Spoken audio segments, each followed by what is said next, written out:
when the market was going up. So every quarter they will come, they will be more than eager to meet you and explain you their business. And when things go wrong, I mean, if you see nowadays, everybody comes with some fancy projections, right? They will do triple, double, triple their revenue in 3 years, and I will see after 3 years who all are there to give that interview to tell that what has happened to whatever you have projected. Yeah. Okay, so now that good time has come. So Everyone is riding that bull wave. yes, yes. So,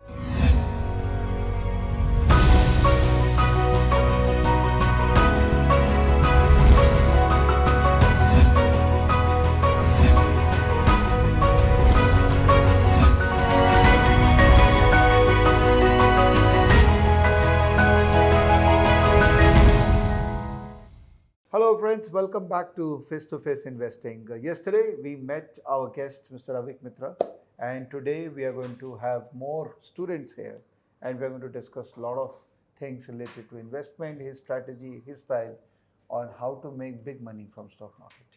And I believe that you are the best person to teach us that. I don't know whether I'm the best person, but I am one of the persons who can discuss something which I have learned over the years. That's it. Yes, let's Yeah, let's but see. I know very little, not many things. So I know only investments in equity market, no derivative, no options, no high frequency trading, nothing. So Yeah.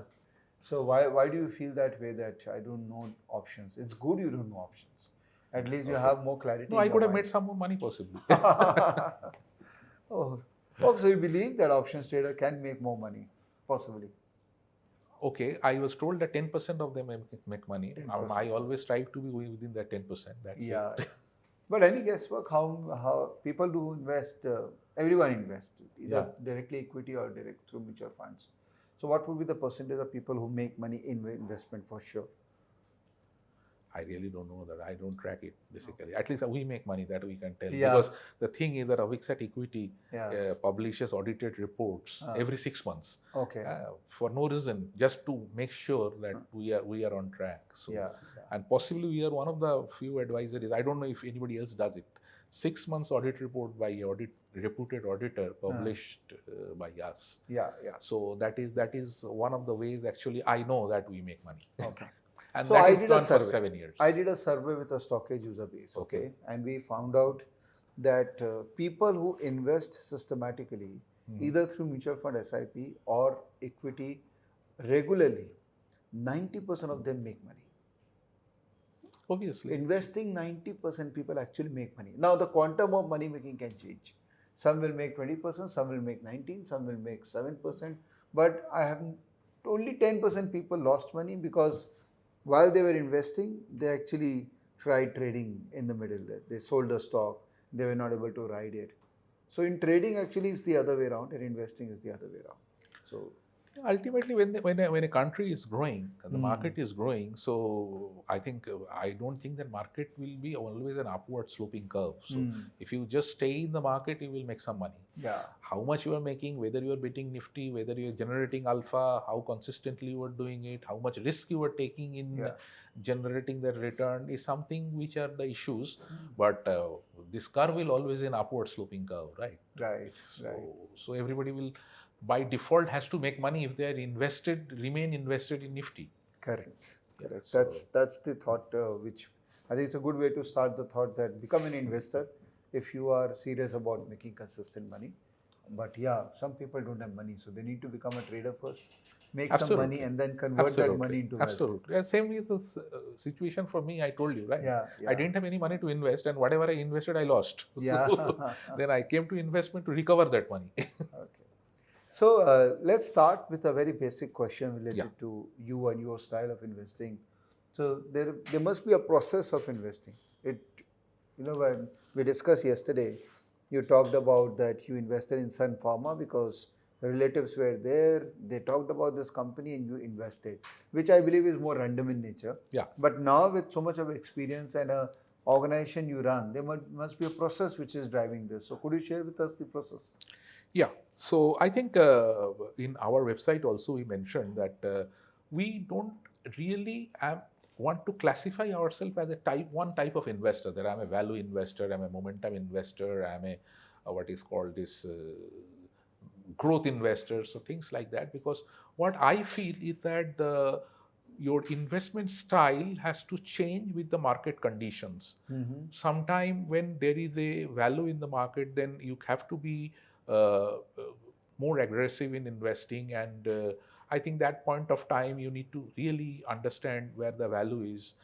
In this kind of market, actually you need to act very, very fast at some point of time, and for that you need to have an homework, and also sometime you need to invest in stocks which are a little more than the value which you would have loved to pay otherwise.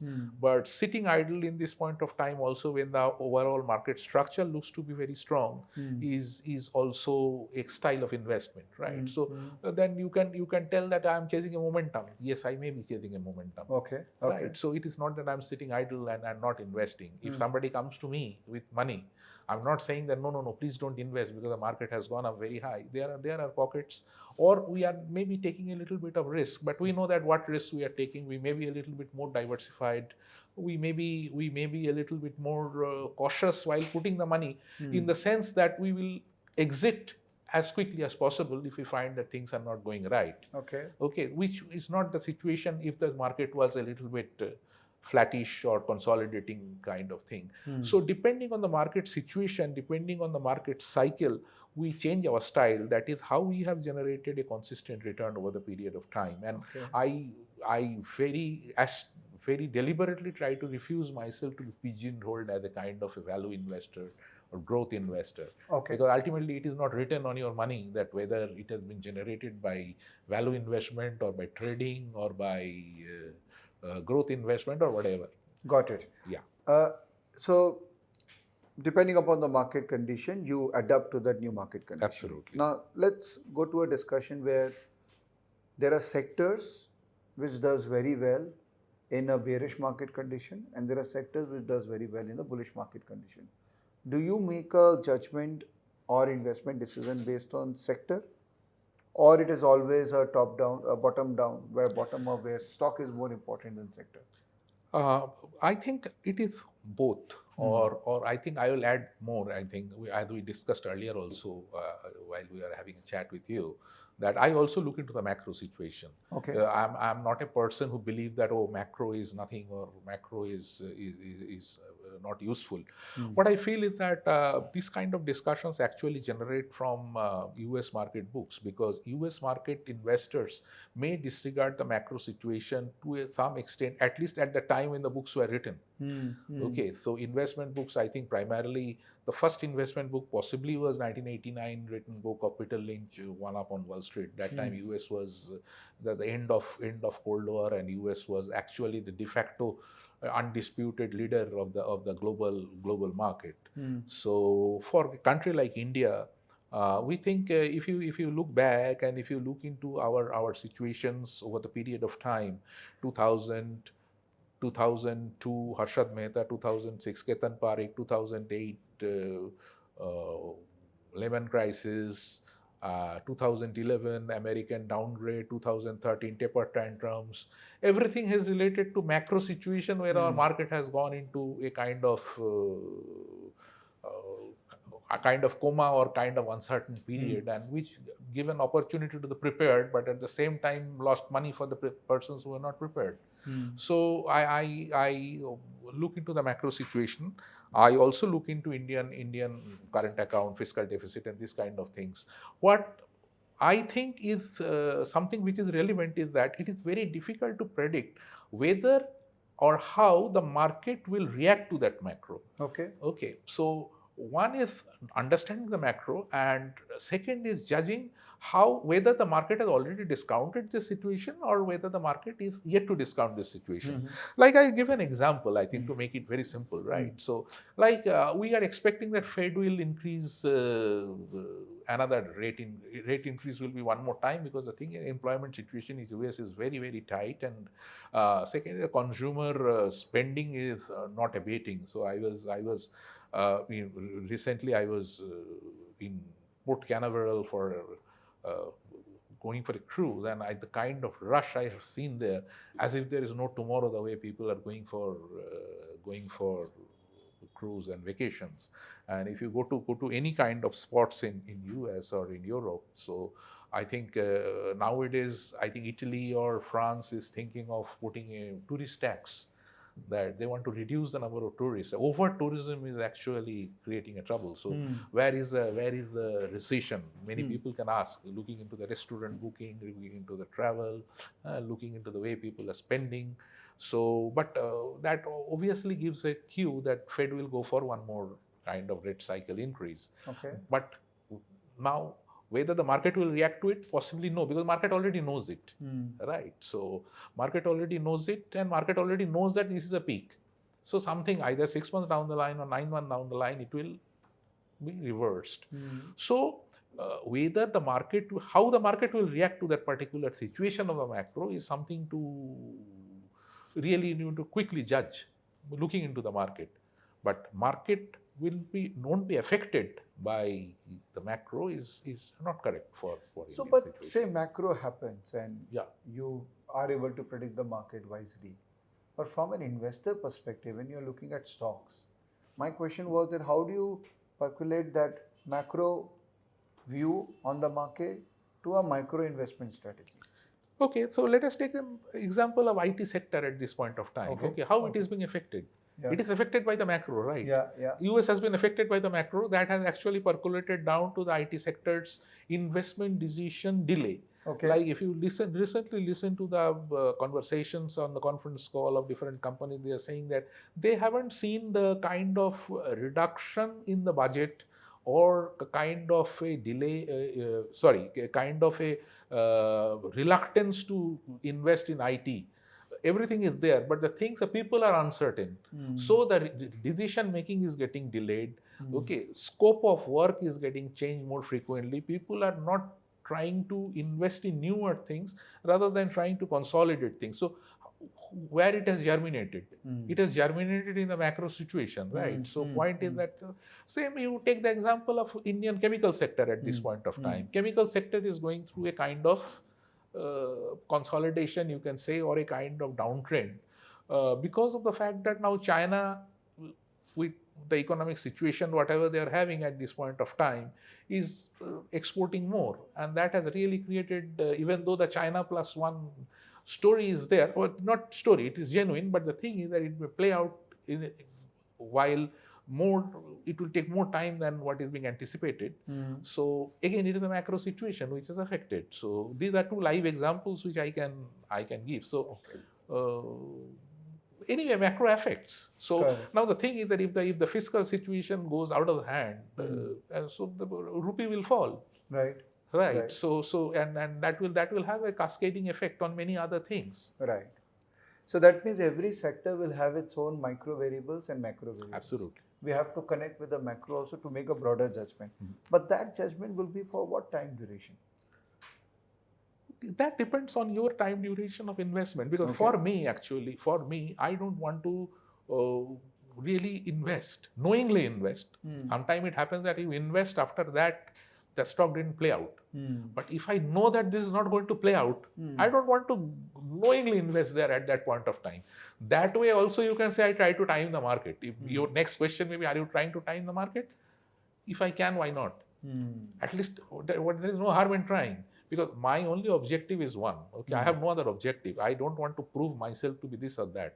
I have to see that my investors and me, I am making money consistently, regularly, with lesser and lesser amount of uncertainty associated with it. Okay. Risk anyway, I avoid.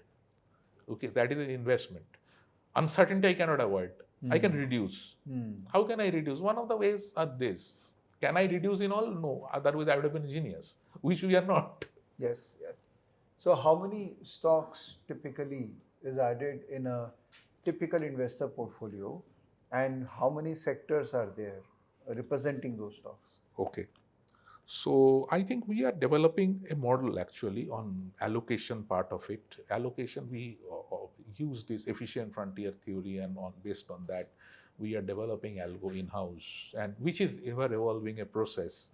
So based on that, we decide on the allocation part of it. At any point of time, our investments consist of 20-30 stocks. But at the same time, I don't think a 5% portfolio investment for a 25 lakhs portfolio is same as 5% investment in a 50 crore portfolio. So if the portfolio size is big, so we manage bigger size portfolios. If the portfolio size is big, the stock can go as much as 50 stocks. Okay. Okay. So we don't over allocate. I used to do it earlier. We made some big money based on that. But at the same time, while I manage others' money, I make sure that I don't do that kind of because the thing is that anything can happen at any point of time, and beyond a point in today's world, we don't know. Okay, so I can discuss many stocks which was thought that will do fantastic in say coming 6 months, 10 months, as per the management commentary. The stock did not perform for many years. Actually, I want to talk to you about them. Yeah. Because the failures are the biggest learning capsule. So let's talk about few stocks which you're comfortable talking about, where you thought things will play and it did not play. Yeah, I think I can discuss about a stock which we were very bullish actually, and called a company called Shilpa Medicare. Okay, which made a lot of money for us at some point of time. But beyond that point, we were also even becoming more and more bullish. But at some point of time, we realized that nothing is happening there. Okay, and I can tell you about a mistake. Okay, so there is a company called, a small company which I made an investment called Shiva Texians. So Shiva Texian, I think we were discussing. So that company, every day we were thinking that this company will win a deal from the Indian defense for their armor, this snow protection gears and what is called this technical textiles. But that never came. The stock went from 60 rupees to 600 rupees, back to 60 rupees, but we were holding it, thinking that something will happen. So in hindsight, I should have sold that stock when it went to 6, and the stock still hovering around that 140, 130, nothing has happened. Yeah, are you still holding that one? Sorry? Are you still holding that stock? I am not holding anymore. Okay. But I didn't make any money. Either I lost money, I didn't make money also. But I just wasted the 600 rupees to 100 rupees to 600 rupees journey, and it's coming back. On the hindsight, it looks like it made a 600. I should have exited. Exactly. But then we only know the top when the top is made. Yeah, that is right. But at the same time, I think I can give another example actually. There is, and that is in the public. I think even now that is one of the highest viewed post in ValuePicker. That when I wrote that why I sold Kitex garments at 900 rupees. Okay. Okay. I said that beyond everything, the thing is the valuation, how much a company can grow, right? What kind of fee a textile company can get. Okay, what kind of wonder this company can do that they will first of all grow the sales, they will increase the margin, they will expand by using that money to further keep that margin and ROE profile same. This is a Herculean task in a textile. Okay, and there were certain corporate governance issues which were always there and which has been kept in the back burner because the company was growing. So that point of time is sold, and the company is back to I think 150, 200 level. So one, it was success. One, it was a failure. So tell me, sir, when you are holding a stock, yes, in a sizable quantity, and there is some degree of corporate governance issue. Because corporate governance issue also has degrees, right? Right. There is something which you know that management is doing wrong, but you just parry it off that it's not such a big deal, let it be. When do you decide that enough is enough? This is intolerant, I am going to exit this stock. Okay, so I would say that enough is enough will be there if at the first instance itself. Okay. Because if I have invested this, I assume that we have done enough due diligence on this company, because I am ultimately a balance sheet investor, right? I am not primarily a balance sheet investor. So I read everything in a balance sheet. I myself read, even now, I read every paragraph of a balance sheet, at least the accounts part and the notes. I'm not saying every means that all these kind of statutory disclosures and all, but I think balance sheet, every note in detail, and I use ACQT for quick analysis, and then further I go into reading that particular thing myself. Yeah. And so beyond that, if you say that, what is the point? I think the first instance, if I find that something I'm smelling wrong, then it is no go for me. But at the same time, I would add one more thing, that there is a degree of corporate governance, and also you cannot expect an Azim Premji doing a construction business, right, or an infrastructure project, right. So point is that depending on that sector, what is the corporate governance standard? That is a very, very important part for me. Okay, I cannot expect a person who is running a Premji or a Narayan Murthy, or if somebody is running a project where you have to do contract work with government and things like that. So you know that there are wheels within wheels. That has to be negotiated. So there are certain compulsions of that particular thing. So, and at that particular industry, I want to see who is the better ones. Okay, number one. Number two is that over a period of time, I have also realized one thing is that this corporate governance is also a cyclical issue. When the market goes up, every promoter try to become very sane. Okay, because they will chase market cap. When they find that the bear market has come, so they also have stopped doing conference call, they stopped publishing investor presentations. I don't know whether you have noticed it. So things are changing, but the thing is that it happens. So when the market was going up, so every quarter they will come, they will be more than eager to meet you and explain you their business. And when things go wrong, I mean, if you see nowadays, everybody comes with some fancy projections, right? They will do double, triple their revenue in 3 years. And I will see after 3 years who all are there to give that interview to tell that what has happened to whatever you have projected.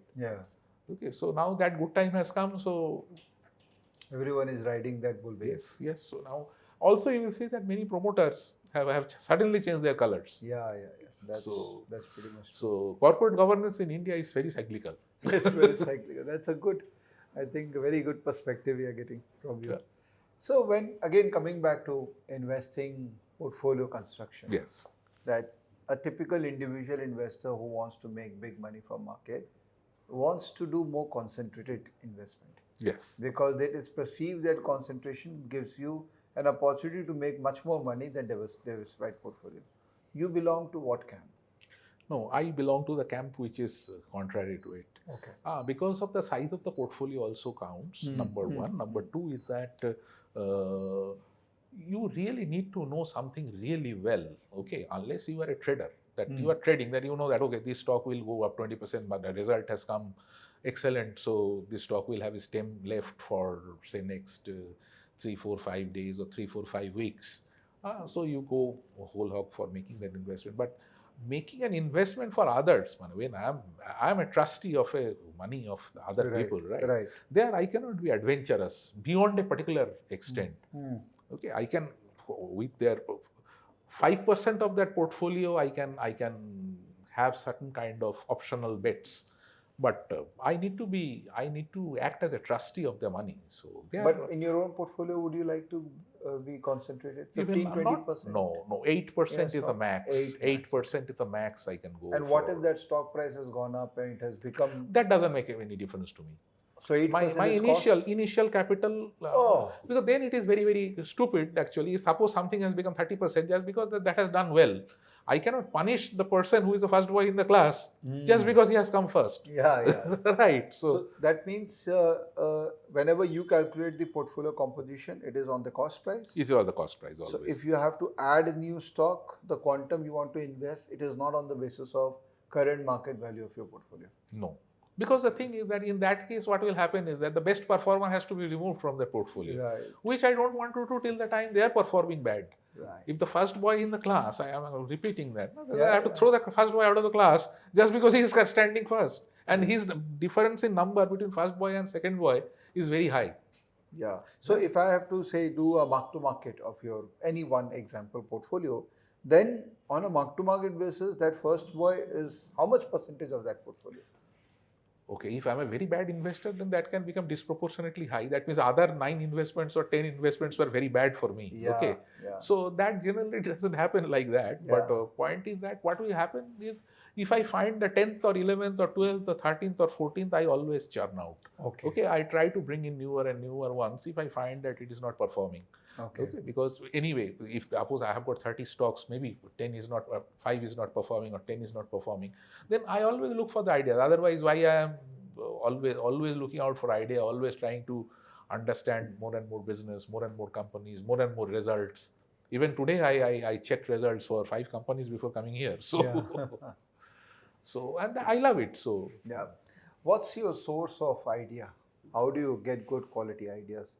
Apart from the network which now you have with so many years of experience.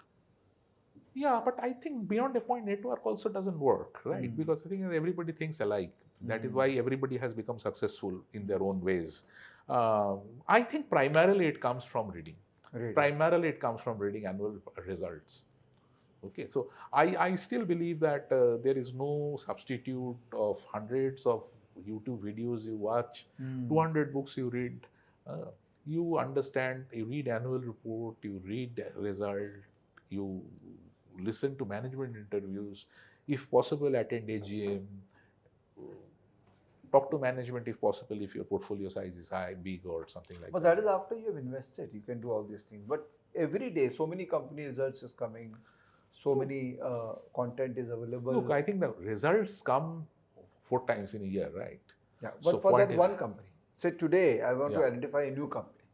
Yeah. How do I go about that?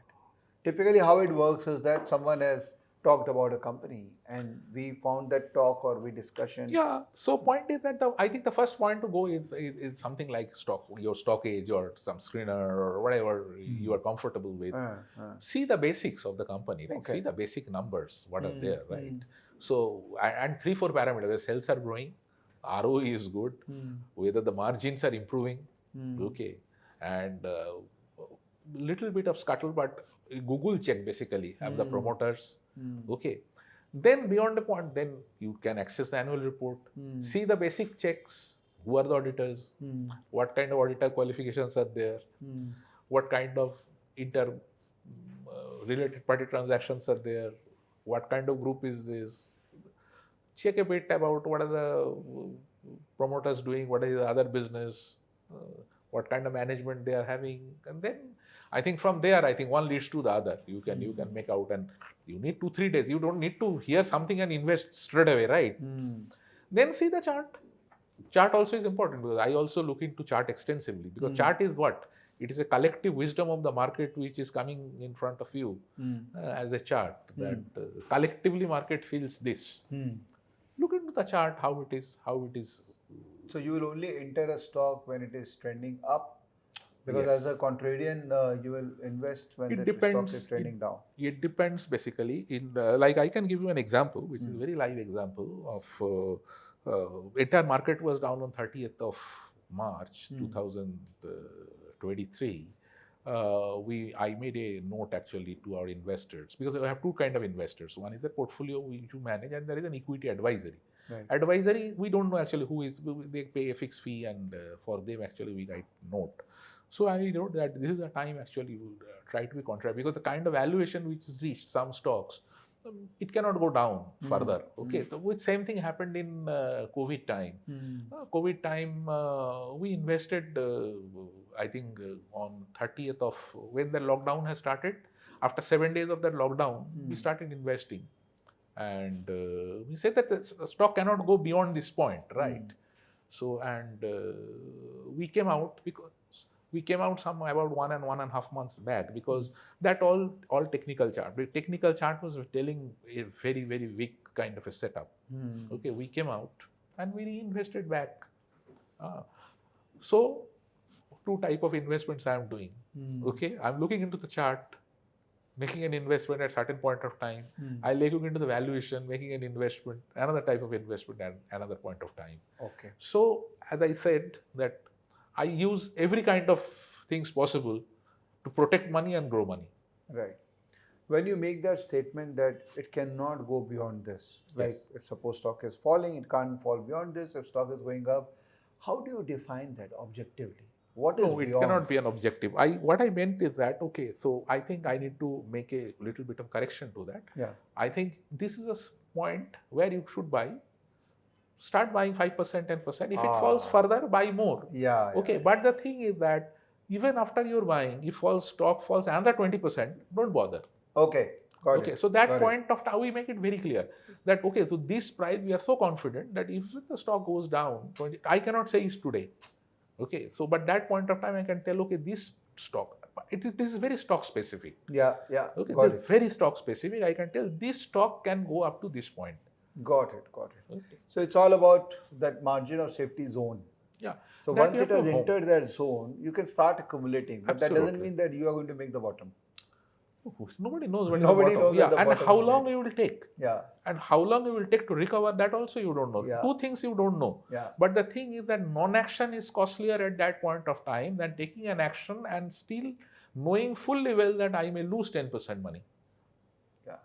So that means you need to have cash, right? Yes. At all point of time, because you never know what can happen. No, that is why I'm saying that thing is that in February we sold based on looking at technical charts. That means you found market to overbought when you sold? Somehow the market was not telling that I think all these moving averages were down. That's where there macro also comes into the picture. When you look at that the time macro was not there that much, because the thing is that point of time also people were talking about that COVID will be a localized issue in China and things like that. Yeah. But market was telling something. Okay, so point is that there I should tell experience counts. Yeah. Okay, so something was wrong somewhere. Yeah. So we started selling slowly. Slowly. So but even at the same time, if you our audited reports are there on the website, Yeah. right? So point is that you can even go and find our great achievement on 2020 end. Our portfolio was down 45%. Okay, so we recovered that next year. We generated 178% return. But even though I am telling you, but at the same time, I should also tell I have not been able to sell everything. Yeah, everyone was down. Yeah. I mean, no, So the biggest is, investor, yeah, Rakesh Jujunwala, it was like people were saying that it's gone into depression in 2020 because it was so much down. No. My audit report tells very prominently that the portfolio was down 45%. So I think that is one of the highest drawdown when after my coming to the professional manager at money. I have lost 50% and another point of time, that is 2008, but that was mostly my personal money. Yeah. So you think an investor who invests in stock market should be mentally prepared for that kind of a drawdown? Two parts I have to answer this question. One is that when I'm talking about this 45% down in the portfolio, by that time already I'm 50% out. Yeah. Okay, but 50% I took, so overall I have taken about 20% hit. Yeah. Right. So overall portfolio level I have taken 20% hit. Some stocks I have taken more hit. Yeah. But because our audited report is calculated based on the invested stocks, invested amount. Okay. So that is so since 50% we already were in cash, so it is on an effect. If you save for an investor, is about 22.5%. I think 20% downfall you should take in these kind of extreme situations. Okay. But generally that I am a patient investor, I will take 20% hit, nothing will happen. I don't think that is a very prudent approach. It may be a little bit counterintuitive because most of the time people say that market goes down and you should bear that. Yeah. But I think you should use all kind of tools possible to reduce your drawdown. Because always remember one thing, that if 20% down means you have to be 25% up, 50% down means you have to be 100% up. Yeah. Right. So more and more you take downside at your side, more and more it will be painful for you. Number one. Number two is that psychologically it affects. Psychologically it affects. When you start feeling desperate, then your mind don't work in a manner which the way it should work. Right. It is always better that when you find that something goes wrong, I'm not really confident, market looks wrong, whatever be the reason, start with a clean slate. Okay. So I always tell that I am flexible. I can sell everything tomorrow. Okay. And another thing I think I should tell, that don't take any of my words as the God's gospel, because I change my mind very, very frequently. Huh? Yeah. Really? Yes. I change because I may tomorrow I think that okay, I purchase this stock, I may sell it tomorrow. I think something is wrong. At a stock level, it's okay, but at a philosophical level? Not a philosophical level. I think sorry, I think what I meant is at the stock level. Yeah. Stock level, I can always change my mind. Yeah. At that, I think everyone should be very dynamic with that approach. Philosophy level, as I said, that my philosophy is one, Yeah. protect and grow customers' wealth based on the market situation, whatever style is applicable. So I am familiar with most of the styles, and I think every investor should be familiar with most of the styles. Got it. So let's talk about some opportunities in India at this moment. Yeah. Hello, sir. Hi. Sir, my question is on the portfolio construction. So basically, when suppose, let's say a retail investor is trying to create a portfolio of 10 stocks, right? So, and given what should be the allocation strategy, how much he should keep in hand as cash level, what should be the cash level, and given the liquidity of certain stocks, there are some stocks which are very low liquidity, especially in micro cap and small cap stocks. So what should be the allocation market cap wise, sector wise, and also when there is such a bull run like currently we are seeing, so how should one encash those stocks, or you should, when should we start getting selling the stock basically? So I think you have asked too many questions in one question. yes. Okay, so I have to really break it down into different questions. So if I understood it, how a retail investor will build a portfolio. Yeah. Right. So how they will make an allocation. So let me first answer this question. Okay. So now it first depends on his homework and conviction. Okay. If a person is convinced about a particular stock, where he will allocate more. Now suppose he is equally convinced about all the stocks. Okay. Then I think what he can use is basically a portfolio optimizer. We use a portfolio optimizer basically through this, Kartosis, right? So using different type of formula, you can develop a kind of algo by which you know that which all stocks are technically showing more strength, which all stocks are showing higher kind of RSIs are strong. This kind of technical parameter based you can make your portfolio allocation. With the stock which looks stronger, you make more investments there. Stocks looks a little bit less technically strong, you make less investments in those particular things. It depends on your, suppose this I am telling you after you are making homework on all these companies. After that, when you are trying to make the allocation decisions, when you feel that, okay, every stock I am trying to invest maybe 10%, there you can make small adjustments looking into these kind of things. Okay. And so there you can either use algorithm portfolio optimizer, or you can use technical or whatever is available to you or suitable for you. And second part is that when you want to get out of the stock, so I don't think that there is any reason for get out of the stock just because market has gone up or the stock has gone up. It all depends on what is your view on that particular stock, or what kind of results which are coming up. Okay, and whether you want to give them a longer time. Right. Say suppose this is a kind of a time where everything is going so fast that if a bad result comes, the market punishes very, very severely. Right.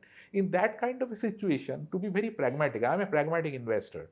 So what I will do is I will sell that company. I will invest in something where a better opportunity is there of recovering the money faster.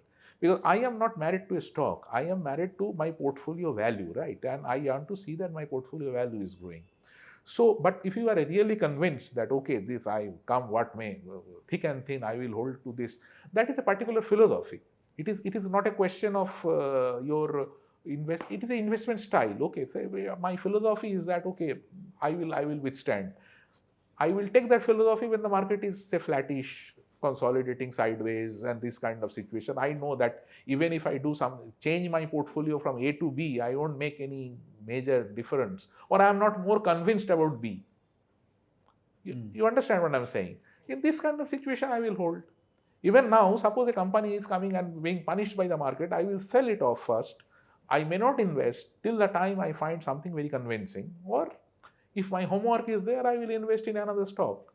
Because the market is now punishing very, very badly, in a good time, in a bad, because market always everybody is sitting on the edges, right?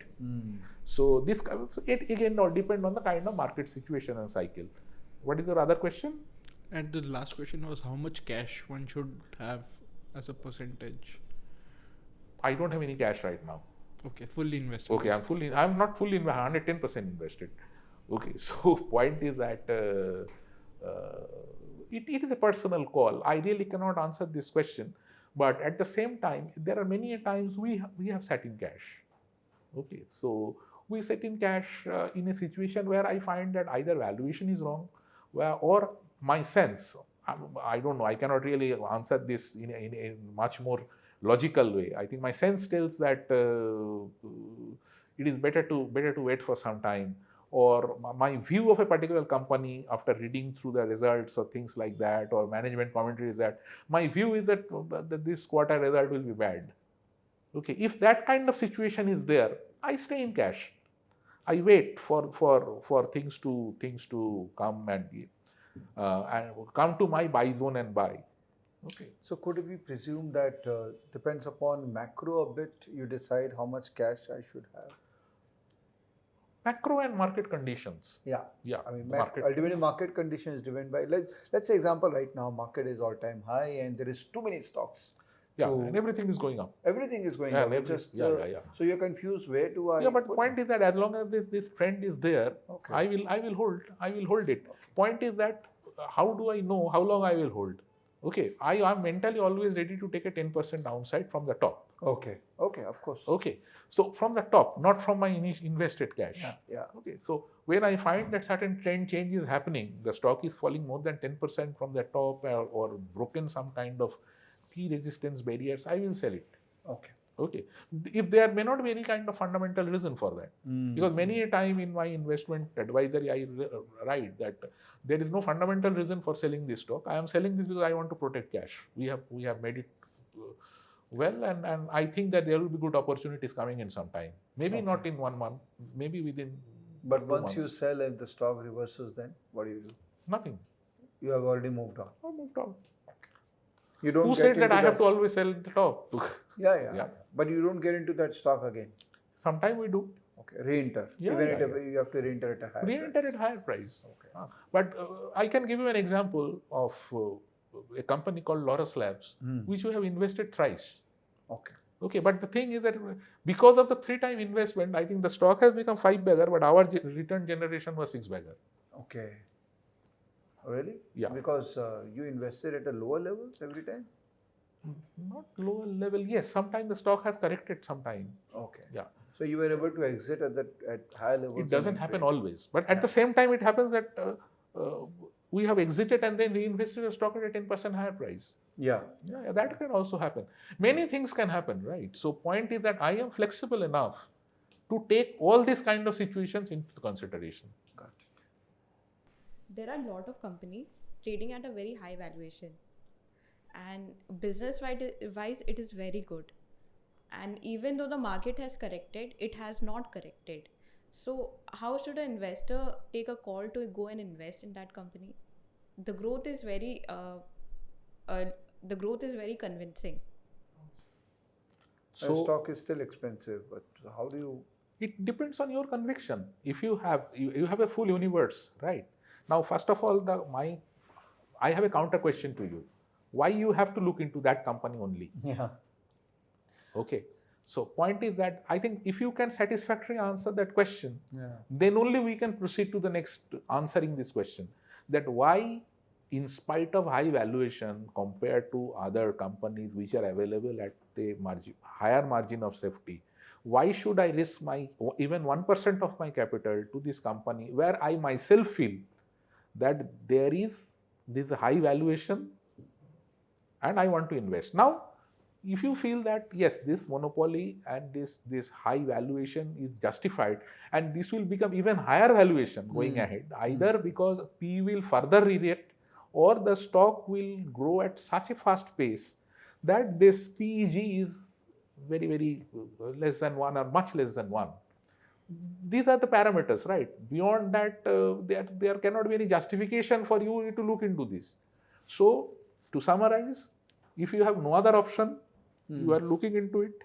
Number 2, you are convinced that PE will further re-rate higher. That is a judgment call. and you have studied enough to know that the stock will grow, the profit and the ROE will grow, or ROE will remain at the same rate, and stock sales and profit will grow at a very high rate, that still justifies, say 5 years down the line, your 100p looks like 20p. If that kind of situation you are looking into, obviously then you should invest. Actually, it's a very fair point you have said, that ultimately first question has to be asked to yourself, that the fact that she asked the question that the stock is expensive, Yeah. that means somewhere inside you, Yeah. you know that the stock has become expensive. Yes. So then Other- my first question would be that what is my other options are not Other there? options are. A classic case is an IEX, the energy exchange. IEX. Yes, yes, Yeah. yes. Which is a monopoly stock, and the whole world was around it, monopoly, growth. And there were some smarter fellows who said that growth at a price, right? There is a concept of growth at a price. You can't just keep on pricing everything irrespective of the valuation what they are getting. Yeah, I had a long discussion with one person. I don't want to discuss now. That point of time, I have actually gave my reservation about this company, but at a much earlier time, long time back actually. Yeah, when maybe the hype was very high. Yeah, so, and also I think there are certain issues I don't exactly remember at this point of time, but Yeah, I had yeah. certain kind of concern, because I have found the model in Germany and other countries about this power exchange, and those dynamics are very different. Yeah. So I always had this regulatory risk. So and the regulatory risk finally played out, right? Yeah, yeah. So that's it. Yeah, hi sir. So as you mentioned that you track a lot of global macros. Sir, do you currently feel that the negative news flow around the global macros are going to end soon? And when you start getting that feeling, do you feel tempted to invest in those sectors which have been consolidating due to that factor? I mean, due to negative news flow around the global macros? For example, IT sector, classic right now. Yeah. So I think, look, I don't want to predict macro, because I'm too small a guy to predict macro. I watch the macro. I try to quickly take a decision based on the macro situation. Okay. Now, say for IT. Okay. So I feel that the IT situation will correct, say 6 to 8 months down the line. Okay. And even if you see today in US market, the stock rallying companies are the high tech, the companies which are into the tech sector, right? The FANG stocks and Nvidia and things like that. So now the effect of those will also be there in India, because ultimately IT sector investments will scale up, because there is a transition going on in the IT digitization, cloud, and a lot of other newer changes which are happening into this codeless programming or no code programs and things like that. So all this will make an IT, the legacy IT system change in the BFSI sectors also is a theme which will play out for quite some time. So IT investments will come back. So, but when, I don't know. If I listen to the management commentaries or talk to the management, I feel that maybe 3 months down the line, maybe 6 months down the line. But the thing is that it will happen. So my point is that I watch macro, the thing when situation changes, so that I can act quickly. I don't want to predict. Okay, fair point. So let me go back to my question now. For coming few years, what are the top 5 themes we should have in our mind, parked in our mind, that these themes will play very well in India? In India or as a trend? As a trend, it could be as a global trend is much influencing easier to India. tell. Yeah, I think as a trend, I think energy transition is a very major thing. Environment is a very major thing. The world has taken it very seriously. Now we are seeing the kind of havoc and the unpredictable things which are happening around the world. True, right? true. I think somewhere in US now the temperature is plus 40 in Los Angeles at this point of time. So these are kind of unprecedented kind of weather situations. And when richer countries get affected, I think they will take much faster action. Yeah. Okay, because otherwise malaria would have been eradicated much earlier than AIDS, right? So, so point is that energy transition is real. This genome computing, genome sequencing is real. So personalized medicine will be a thing which will be theme within coming next 10 years. I think if I talk to people in Boston, if I talk to people in Bay Area, the kind of thing, I think more exciting things I hear about this genome sequencing and personal medicine rather than AI and things like that. Coming AI is the real thing. AI will make changes in a lot of areas. How and in which way, I don't know, but will make the changes. Other is the solar energy and capturing the solar energy and storing the solar energy. So it will, I think sometime maybe 20 years down the line, energy will be available free. Okay, we don't know. If we solve that problem, then other will be a problem. Another area which will be major theme will be geriatric care. I think because the world is aging and world is living much longer, and young India has got the advantage of the demographic dividend, whatever we talk about, but the rest of the world is aging. So the care of that that patient pool will be a huge business, and I don't think AI can solve the problem. I think their human interface is required. I read somewhere that AI can solve the problem of a doctor, but AI cannot solve the problem of a nurse. Yeah. Okay, so point is that, so similarly, wherever some kind of feminine nature of care, empathy and things like needed, so those will be having a huge demand in going ahead. So, and I think world will be a little bit saner place rather than the madness which is going around the world about the different ideologies and all. So this will be a thing. I'm not talking investment, I'm talking about generally. I think the people will come to terms with living with differences with much more peaceful manner compared to the kind of churn which is going on at this point of time. And about investments, these are areas. The manufacturing, 3D printing will be a very major area. So these are top of the mind. I think I may be missing something, but That's yeah. a fair list. I think Yeah. from a macro perspective, globally, what's happening. Globally, I few think few these are- Indian themes with the development which is happening in India coming 5 years.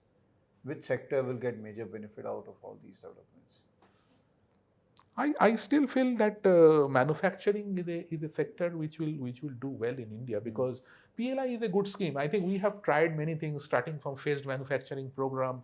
So these are all kind of efforts which are being there for last almost 20 years to actually come to terms with the Chinese manufacturing juggernaut. But finally, I think this PLI scheme is going to play out, not because the PLI scheme is something very unique, but at the same time because the world is also now looking into us to be successful. Now the whole world wants India to be successful. That also has got something to do with our doing well. Right. So now, for next 10 years, I'm pretty sure that the incremental global growth, highest proportion of that will come from India. Okay, so we don't have to do much about it. We have to actually allow people to work properly with less regulation and a little bit of better urban infrastructure and at least a kind of functioning judiciary and police system, a law and order system, and a better management of contract laws. These are the softer areas, and infrastructure anyway. I think very good infrastructure is being built at a very rapid pace, and I think infrastructure is an easier problem to solve. The tougher problems are these kind of things: police reform, judicial reform, labor reform, land reforms. So, and we don't need to do so many things. So this sounds very daunting. Okay, I think that even if we do few of the things, 5-6% growth will happen. Now to go to 10%, we need all these things. All this laundry list which I have told, I think is very much essential to have a 10% kind of growth. But I'm not that kind of a pie in the sky optimist. So I think that 5-6% growth is good enough. That itself will give us good enough opportunity to make a lot of money over next 10 years time. And anyway, if you see the rest of the world, China has been having problem of their debt, and where from they are funding their things is a little unknown. US is having its own set of problems, because the thing is that they have put so much liquidity into the system. The incremental dollar invested will not be very productive. So that way, the US has its own set of problems. So that way, incremental global growth, the major part since will come from India. So next 10 years, for India, not only 5 years, I think 10 years, I can think India will do well. So, and ultimately, I am an optimist. So, I cannot be a pessimist and still an investor, right? So, Absolutely. So, with this optimistic note, I think we have got what we received. The entire process, your thought and the way you approach the market. And I think there's enough in this content for all of us to make a note and then start applying them. But one thing I've realized, sir, that investing is a journey which is a very tough journey. It looks very easy, but when you write the journey, it is actually the toughest journey. And for a normal person, an individual, managing his or her own money and making wealth out of it, converting that into wealth, it's not an easy process. That's why I think having a fund manager or that some guide who can take them through this journey is really I think so. I'm very, very candid about it. Actually, I told many times in many forums that I think investment is not for everybody. You need to have a particular kind of skill set to become an investor. That is number one. And number two is that the kind of resources now you require to be on the edge, because say a Bloomberg terminal, or say I take a document engine called AlphaSense, okay, that cost about $10,000.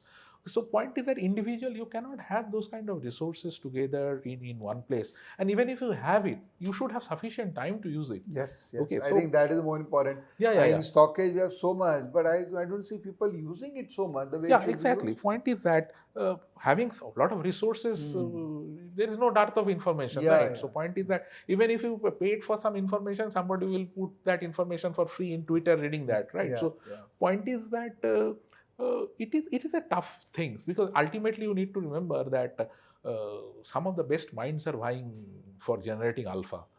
Okay, so that's it. But still, it is worth trying. At least it is emotionally and intellectually a satisfying job. That's very interesting point, and I think I'd like to end this interview with this amazing. It's definitely very emotionally and satisfying job, and it takes you to the next level of your intellect acumen. Thank you. Thank you. Anik bhai. Thanks, Vivek. Very Thanks for having me. so Thanks all much the for- guys. Thanks. We're glad that you were in Calcutta and we got hold of you. Thank you. Thank you so much. Thank you. Thank you, friends, for being there in this video and staying till the end. I'm sure these interactions are useful for you. If you have not followed us, yes, this is the channel you should follow. And I will be sharing with you Aditya's Twitter handle below this video. So in case you want to follow him, you should follow him. He's doing great work. A lot of knowledge and wisdom and beyond market, because he's reached an age where he's giving a lot in his own way. So do follow him. Thank you. Bye-bye. Take care.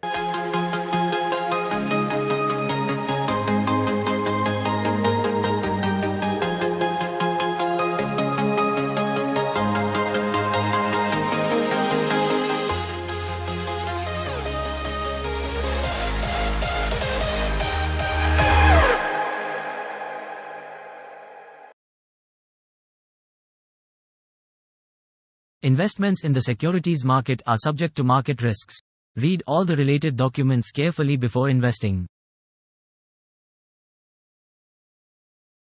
Investments in the securities market are subject to market risks. Read all the related documents carefully before investing.